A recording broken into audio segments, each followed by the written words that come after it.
What happens when the church, meant to be a place of love, grace, and healing, becomes the stage for public humiliation? A Texas pastor shocked his congregation when he openly rebuked a singer in front of everyone, leaving the artist embarrassed and the audience stunned. But just when it seemed like the controversy couldn't get any messier, gospel legend Marvin Sapp himself stepped in. And what he said has the entire faith community buzzing. You won't believe how this story unfolds, and the hidden truths behind this scandal may change the way you look at church leadership forever. Church drama has always been a sensitive subject, but this story takes things to another level. Recently, a shocking moment unfolded in a Texas church when a pastor humiliated a singer during service, calling them out in front of the entire congregation.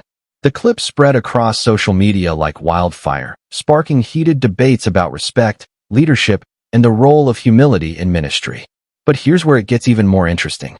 Gospel legend Marvin Sapp, known for hits like Never Would Have Made It and his decades of influence in the gospel music world, decided he couldn't stay silent. He stepped in, weighed in publicly, and his words have left churchgoers, singers, and pastors everywhere divided.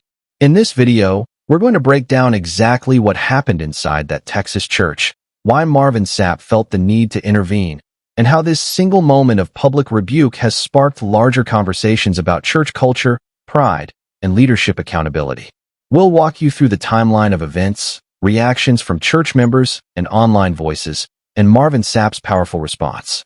And along the way, we'll reveal some surprising truths that many in the church don't want you to know. So stick with us until the end, because this isn't just a story about one pastor and one singer. It's about the state of the modern church, how leaders wield their authority, and the fine line between discipline and humiliation. And trust me, what we uncover will make you question, was this really about correcting a mistake, or was it about ego and power? To fully understand the outrage surrounding this story, we need to start at the very beginning, the Sunday service where everything went down. It was supposed to be a typical worship experience. The sanctuary was full. The praise team was on stage. And like so many churches across America, the congregation was ready for a morning of song, prayer, and the preached word. But instead of unity and inspiration, what unfolded that day left people in shock, embarrassment, and disbelief. A young singer had been invited to minister in song during the service. By all accounts, this individual had talent and passion. Eager to share their gift with the church family, they began singing, pouring their heart into the performance, connecting with the crowd, and giving what should have been a moment of inspiration. But suddenly, the pastor interrupted. According to witnesses and the viral videos circulating online, the pastor stopped the music mid-performance. He turned his attention directly to the singer and delivered what many described as a public rebuke. Instead of gently correcting or pulling the individual aside in private, the pastor scolded them openly, pointing out what he claimed were mistakes, missteps, or even spiritual shortcomings. The congregation fell silent. Some gasped, others shifted uncomfortably in their seats. A few even walked out. What was supposed to be an uplifting worship service had turned into a public spectacle. Social media footage shows the singer standing there visibly shaken, eyes down, body tense, unsure of how to respond while the pastor's words echoed through the microphone. Members of the praise team looked stunned, and whispers spread quickly across the pews. For many who watched the clip online, the issue wasn't whether the singer had made a mistake, it was how the pastor handled it. Public humiliation, they argued, has no place in the house of God. A leader's role, after all, is to guide, encourage, and correct in love, not tear down in front of hundreds of people. Within hours, clips of the incident had been uploaded to TikTok, Instagram, and Facebook. The captions were brutal, church petty, this is why people leave the church, and embarrassment isn't discipline. Thousands of comments flooded in, many condemning the pastor's actions. Some defended him, saying leaders must uphold standards in worship, but the overwhelming tone was outrage. Anger that a person's gift and dignity were treated so harshly in public. And this is where things began to escalate. Because it wasn't just church members and social media users who had something to say, prominent voices in the gospel community started to weigh in, asking tough questions about leadership, accountability, and whether pastors are crossing boundaries when they handle issues this way. But one voice in particular rose above the noise, and it was a voice that no one could ignore. Gospel legend Marvin Sapp saw what happened, and he had something powerful to say. When the clip of the Texas pastor publicly rebuking the singer first went viral, it was already causing a storm online. But what truly turned the moment into a national conversation within the faith community was the reaction from one of gospel music's biggest legends, Marvin Sapp. Marvin Sapp is not just a household name in gospel. He is a cultural icon. His song Never Would Have Made It became an anthem of hope across churches, radio stations, and even mainstream media. He's a pastor, a recording artist, and a respected leader whose influence reaches far beyond music. So when someone of his stature speaks, the church world listens. Sapp did not hold back. In his response, which circulated across Facebook and Instagram, he addressed not only the Texas incident, but the larger culture of humiliation in churches. His words were clear, direct, and convicting. He stressed that while correction is sometimes necessary, public rebuke should never be the first resort. According to Sapp, the role of a pastor is to build people up, even when offering critique, rather than to tear them down in front of others. He wrote in part that leaders have a biblical responsibility to restore in love rather than humiliate. He emphasized that correction should be private when possible because public shaming doesn't bring growth. It brings trauma. His comments resonated deeply with those who have experienced similar treatment in their own churches, reigniting painful memories for many who felt silenced or embarrassed in the name of discipline. But what really set Sapp's response apart was how personal it felt.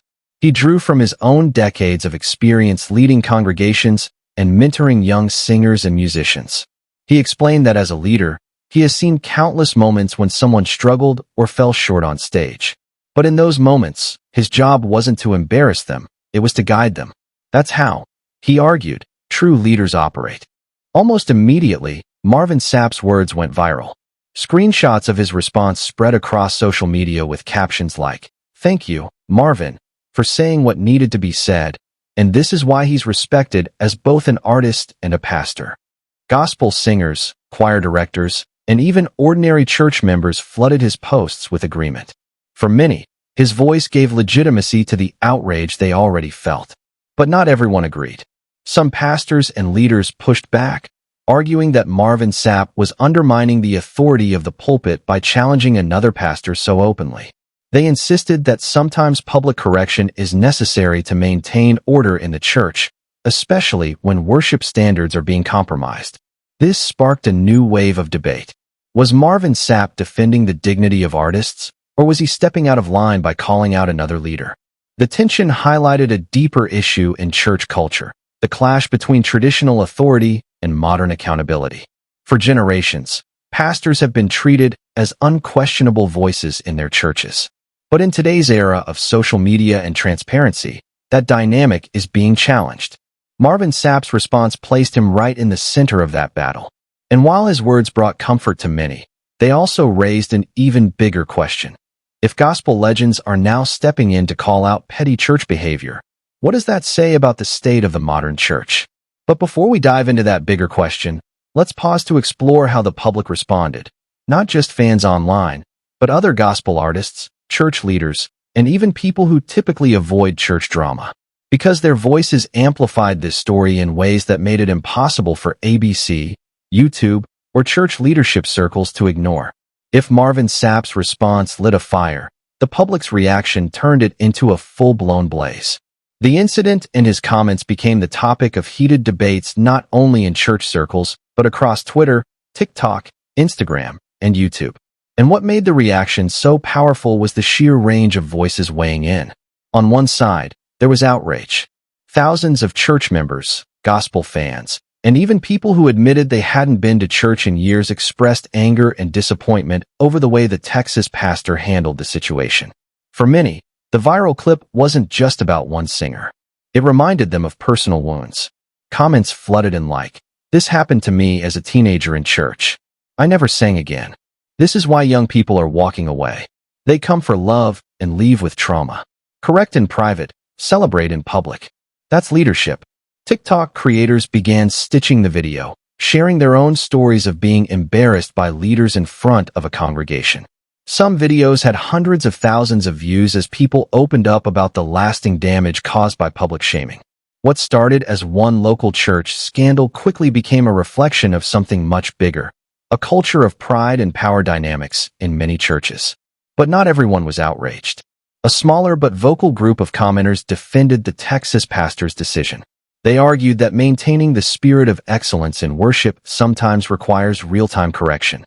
In their view, the singer's mistake, whether it was missing a note, straying from the assigned song, or showing lack of preparation, warranted a public response because the service wasn't about performance, but about honoring God. One pastor wrote online, "Sometimes correction stings, but it's necessary. If you can't handle it, maybe the pulpit isn't for you." This division revealed just how deeply split church culture is when it comes to leadership styles. Some cling to traditional authoritative models where pastors are unquestioned spiritual fathers. Others advocate for a new compassionate leadership style that prioritizes emotional well-being over public discipline. Gospel artists and choir directors also added their voices. Some supported Marvin Sapp, saying they had seen too many young talents quit music entirely because of humiliating experiences in church. Others quietly sided with the pastor, noting that gospel music has always had high standards and that accountability, even if public, comes with the territory. Interestingly, this controversy also reached people outside of church culture. Secular commentators on platforms like YouTube and Twitter began dissecting the incident as an example of toxic leadership and abuse of power. For them, it wasn't about theology, it was about human dignity, and that made the story resonate even more broadly. The hashtags told the story of how far it spread. Hashtag #ChurchPetty trended among young users mocking the pastor's behavior. Hashtag #StandWithSingers was used by musicians supporting the idea that artists should be treated with respect. Hashtag Marvin Sapp was trending as fans rallied behind his statement, praising his courage to address an issue that many had been too afraid to discuss. Church members from across the country even began tagging their own leaders, calling for accountability and asking hard questions about whether public rebuke has a place in worship. Suddenly, this wasn't just a Texas issue. It was a national one, sparking conversations in Sunday schools, Bible studies, and choir rehearsals everywhere. But perhaps the most surprising reaction came from within Marvin Sapp's own circle. Some of his pastoral peers reportedly cautioned him privately that by stepping into the controversy, he had opened himself up to criticism. Yet, the overwhelming support from fans and artists suggested otherwise. People were ready for someone of his influence to call out what they saw as church culture gone wrong. Still, beneath all the debates, one question kept resurfacing. Why are so many leaders choosing public humiliation over private guidance?